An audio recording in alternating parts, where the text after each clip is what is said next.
কথা মনে রাখবেন, বড় গাছ নড়ে কম, বড় মাছে কাটা কম। জ্ঞানী লোকের কথা কম, সৎ লোকের সংখ্যা কম। গুণী লোকের কদর কম, রাগী লোকের ধৈর্য কম।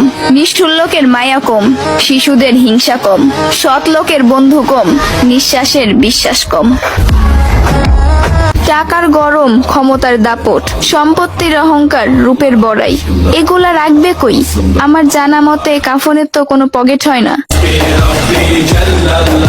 একদিন আফসোস করবেন, জীবন শেষ হয়ে গেল কিন্তু কোনো নেক কাজ করা হলো না। আজ শরীরে শক্তি আছে কিন্তু ইবাদত করার ইচ্ছা নাই।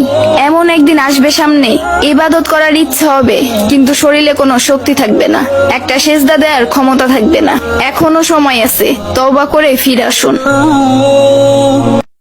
সন্তান যখন দুনিয়ার সম্পদ দ্বারা ধনী হয়ে যায়, তখন বাবা মা ভয়ে ভয়ে কথা বলে যাতে সন্তান রাগ না করে। আর সন্তান যখন ইমানের দৌলতের দ্বারা ধনী হয়ে যায়, তখন সন্তান ভয়ে ভয়ে কথা বলে যেন বাবা মা রাগ না করে।